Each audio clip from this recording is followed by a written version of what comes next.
자, 이제 사순절하고 오순절 이제 끝났으니까 다시 처음 그 전에 했던 대로 성경 쭉 읽어갑니다. 자, 이제 사도행전 2장 1절부터 시작이 되는데 오순절날 그 성령 받은 사건이죠. 성령 강림 사건입니다. 오순절이라는 게 이제 6월절부터 50일째 되는 날을 말하잖아요. 그러니까 이제 6월절이란 게 이스라엘 역사에서 정말 큰 사건 아닙니까? 애굽에서 종살이 하던 그들이 애굽에서 나온 걸, 그걸 기념하는 사건이 오순절이죠. 그리고 하나님 모세에게 말씀하셔요. 그 오순절을 1년 중에 첫날로 정하라는 거예요. 그게 이제 아비벌, 이스라엘 그 종교 달력이란 게 있습니다. 그게 아비벌이라고 하는데 우리가 쓰는 달력하고 틀려요. 아무튼 그게 오순절이 기준이 되는 거예요. 1년 중에 맨 첫 번. 그게 기준이죠. 그러니까 애굽에서 나왔듯이 우리가 죄에서 나온 거죠. 그게 이제 신앙의 첫 출발이죠. 그게 우리 삶의 기준인 거예요. 근데 농사로 짓는 걸 보면 그렇게 오순절이 지나서 50일째 되는 때 되면 이게 농사에서 그 첫 곡식을 거둘 수 있어요. 그래서 첫 곡식을 하나님께 바칩니다. 그래서 초실절 그렇게 말하게 돼요. 초실절. 또 오순절부터 이제 50일째, 6월절부터 50일째 되니까 77절. 7절에 49자는 77절, 맥주절 다 같은 의미예요. 오순절, 초실절, 77절, 맥주절 다 같은 의미예요. 그러니까 곡식의 첫 단을 하나님께 바치면서 나머지 추수까지도 하나님 지켜주시고 은혜 달라고 하는 게 이게 오순절인데 또 이게 또 무슨 의미가 있냐면 이스라엘이 애굽에서 나와서 시내산에 도착하잖아요. 그래서 시내산에서 하나님부터 말씀을 받죠. 십계명을 받잖아요. 그때가 또 오순절이에요. 이게 의미가 참 많은 거예요. 하나님으로부터 말씀을 처음 받은 날, 계명을 처음 받은 날, 그날이 오순절. 그러니까 무슨 뜻이냐면 이제 이스라엘은 애굽에서 더 이상 종살이하는 사람들이 아니에요. 이제 자유인이죠. 애굽에서 나왔으니까. 그럼 자유인이 됐고 이제 하나님의 백성이 됐으니까 하나님의 백성답게 살아가야 되죠. 애굽에서 살던 때와 똑같이 살 수는 없는 거죠. 이젠 자유민 하나님의 백성이 됐으니까. 그래서 율법을 주신 거예요. 하나님의 백성답게 이런 규칙들을 지키면서 살아라. 이게 오순절의 의미죠. 그러면 지금 이제 그 120명이 마가 다락방에 모였던 120명이 그 오순절날 성령을 받은 거예요. 세상이 이제 또 변화된 거예요. 애굽에서 나왔을 때 세상이 변화됐던 것처럼 이제 예수님이 부활하셨어요. 죽음의 권세를 깨뜨렸단 말이에요. 세상이 달라진 거예요. 이제 새로운 삶이 시작이 된 거예요. 그러면 그 새로운 삶 속에서 새롭게 살아가기 위해서 하나님이 이스라엘에게 이제 성령을 보내주신 거예요. 그 120명 문도에게. 성령을 보내주신 거예요. 이젠 새롭게 살아라는 거예요. 애굽에서 나왔던 사람들이 하나님의 백성답게 살아가기라고 말씀을 주셨듯이 이젠 죽음의 권세를 깨뜨린 부활의 사건이 일어났단 말이에요. 새로운 삶이 시작이 돼요. 그럼 그 새로운 삶에 맞게 살아가려면 성령이 있어야 된다는 거죠. 그래서 이 성령의 힘으로 새롭게 살아가라고 하는 거예요. 지금 우리는 그 삶을 살아가는 거예요. 우리는 그 삶을. 그러니까 잘 생각하셔요. 세상엔 어둠의 권세가 있잖아요. 죽음의 세력들이 있습니다. 근데 이것들이 이제 그 예수님의 부활에 의해서 그 죽음의 세력이 깨졌단 말이에요. 깨졌는데 우리가 살아가고 있는 삶 속에는 아직 그게 그 죽음의 세력의 잔재들이 남아 있어요. 그러니까 예수님이 다시 이 땅에 오실 때 세상이 이제 완전히 달라지는 거죠. 이제 정말 이제 예수님이 왕으로 이 땅에 다시 재림하실 때 그때는 정말 이제 이 세상이 끝이 나고 새로운 세상이에요. 이제 정말 새로운 세상이 되는 거죠.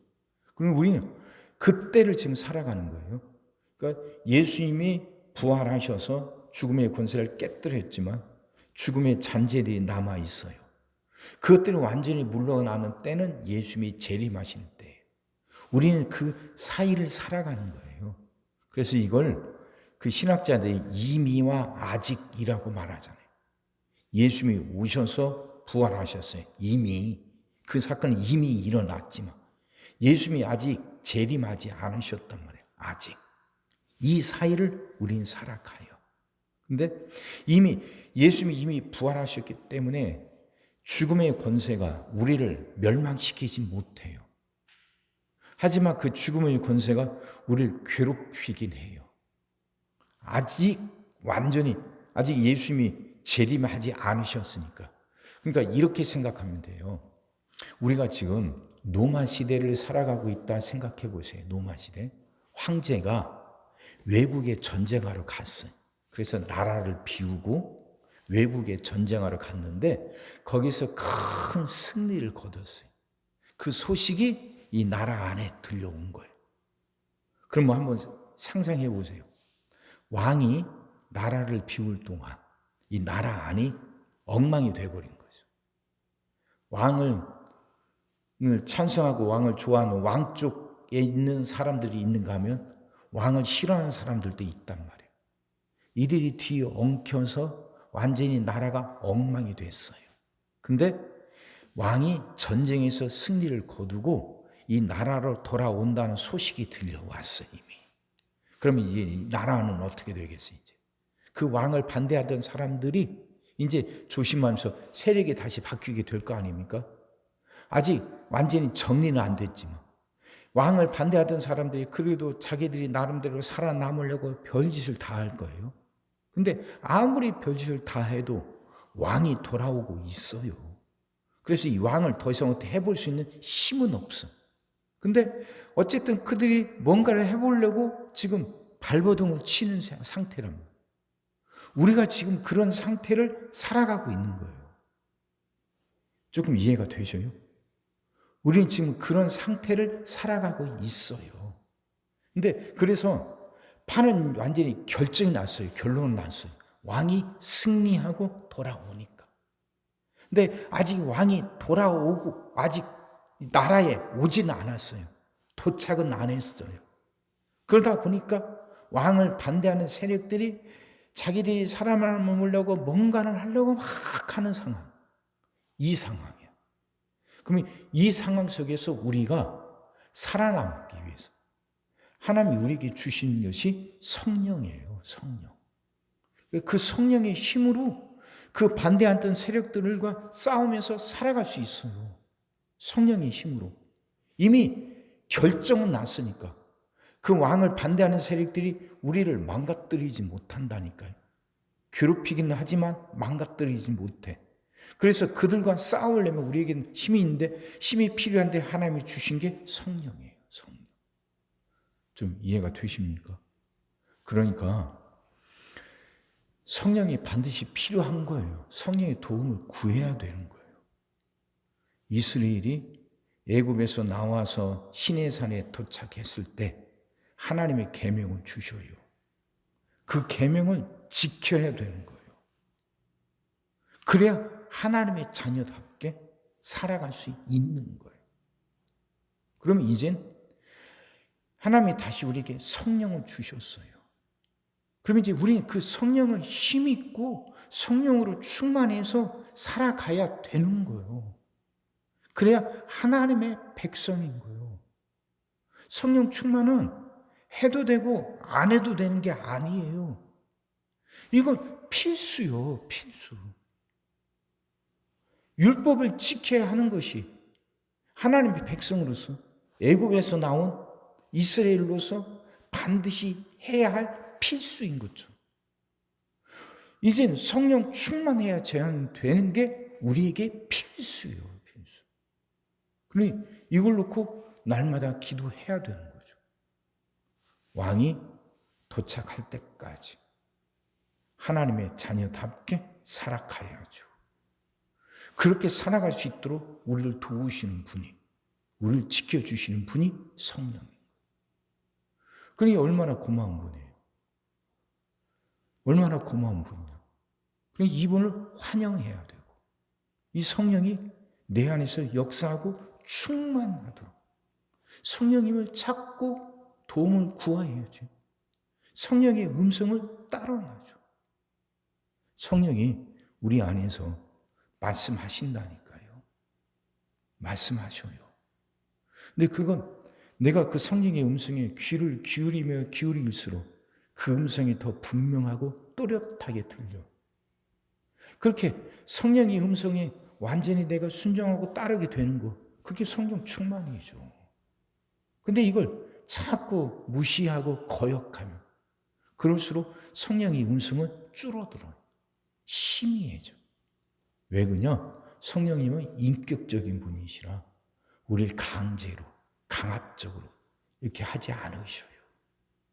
우리가 그분을 존중하는 만큼 그분이 우리 안에서 더 크게 역사하셔요. 내가 무시하면 그분은 일하지 않으셔요. 자, 무슨 말씀인가 아시겠죠? 복잡한 것 없이 간단하게 줄여서 요약해서 말씀드리면 이거예요. 성령 충만은 필수예요. 필수. 이제 부활하신 예수님을 믿고 살아가는 우리들에게, 우리가 정말 하나님의 자녀답게 복되게 살아가는데 필수적으로 우리가 해야 할 일, 성령 충만. 성령의 음성에 귀 기울이고 온전히 성령에 복종하는 거죠. 그렇게 성령 충만으로 복되게 살아가는 여러분과 제가 되기를 주의 이름으로 축원합니다. 기도하겠습니다. 사랑의 주님, 말씀이 이해가 되게 하시고 깨달아지게 하시고 은혜가 되게 하여 주옵소서. 하나님, 성령 충만이 우리에게 필수라는 것, 하나님 이제 깨닫게 하시고 그 성령 충만을 위해서 기도하는 우리들 되게 하여 주옵소서. 애굽에서 나온 이스라엘 백성들에게 하나님의 율법을 주셨듯이 부활을 믿는 우리에게 성령을 보내주셨습니다. 이젠 그 성령님의 감사하게 하시고 그 성령님을 인정하게 하시고 그 성령님의 음성에 따를 수 있게 하여 주옵소서. 언제나 그 성령님이 우리 안에서 충만할 수 있게 하여 주시옵소서. 오늘도 우리 모든 성도들 위해 기도합니다. 한 사람 한 가정 빠짐없이 일일이 찾아가셔서 오늘도 함께 하시고 은혜 내려 주옵소서. 가정들이 다 평안하게 하시고 식구들이 다 건강하게 하시며 생업이 다 형통하게 하시고 문제들이 다 해결받게 하여 주옵소서. 우리 자녀들 축복하시고 앞길을 열어 주옵소서. 우리 자녀들이 하나님을 사랑하게 하시고 말씀을 지키게 하시며 하나님께 영광 돌리는 일꾼들로 살아가게 하여 주옵소서. 하나님 우리에게 새날을 주실 줄 믿습니다. 성도들은 질병을 이겨내고 물질 어려움을 극복하고 수많은 문제들을 해결하며 살아가는 그 새날을 살게 하시고 교회도 예배가 살아나 빈자리가 가득 채워지며 언제나 생명의 역사가 일어나는 새날을 살아가게 하여 주옵소서. 오늘 하루도 모든 성도들 눈동자처럼 지키시고 복된 길로 인도하여 주옵소서. 믿사옵고 예수님의 이름으로 기도하옵나이다. 아멘.